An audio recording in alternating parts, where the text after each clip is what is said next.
नित्याची तब्येत झाली होती खराब, पण त्याच्यामुळे आम्ही तिला सकाळीच हॉस्पिटलला नेलं होतं, कारण उद्या असणार होता रविवार आणि रविवारी दवाखाना बंद असल्यामुळे आम्ही शनिवारीच गेलो होतो.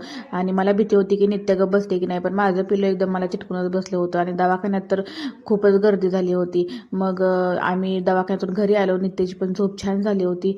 नित्या पण थोडंफार बरं वाटायला लागल्यावर खेळत बसली होती. मग तिला थोडं बाहेर नेऊन आणलं आणि आज होती संकष्टी असल्यामुळे इथे आम्ही मोदक बनवायला घेतलं होतं. तसं तर 4 दिवस झालं मला नित्याने काही सोडलंच नव्हतं, त्याच्यामुळे मला काही करताच आलं नव्हतं.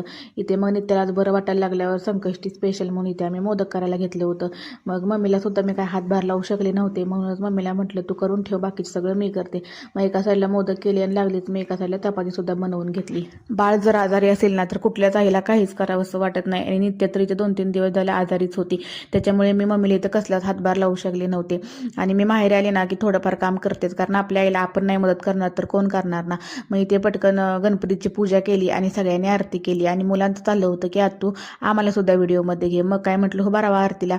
मग आम्ही सगळ्यांनी मिळून छान अशी आरती केली. आणि नित्य सुद्धा ना आम्ही टाळ्या वाजवत होतो तर ती बघून सुद्धा वाजवत बसली होती. आणि नित्यासुद्धा खूप हुशार आहे. एकदा बघितलं ना की ती करतेच. आणि लहान मुलांचं असतंच ना, मोठ्यांचंच अनुकरण लहान मुलं करत असतात. इथे पटकन मी गणपतीला नैवेद्य वगैरे दाखवला आणि लगेच जेवायला बसले, कारण भूक तर खूप लागली होती आणि सकाळपासून तर इतकं काही खाल्लंच नव्हतं. आणि ते छान अशी मम्मीने फुलं आणली होती, मला तर काय राहवलंच नाही, म्हणून पटकन त्या फुलांचा असा व्हिडिओ काढून घेतला. आणि ती ताजीच राहावीत म्हणून ना मम्मीने त्याला पाण्यात ठेवलं होतं, म्हणजे 1-2-3 दिवस तर फुलं तशीच राहतील. आणि मॅडमना थोडंसं बरं वाटायला लागल्यावर मॅडम मग आता थोड्या खेळायला लागल्या होत्या. आणि आज तर एकदम बेकार थंडी पडली होती ना, मग आम्ही शेकोटी सुद्धा केली होती. नंतर शेकोटी वगैरे करून घरी आलो, आणि घरी आल्यानंतर नित्याचा चालला होता खेळ.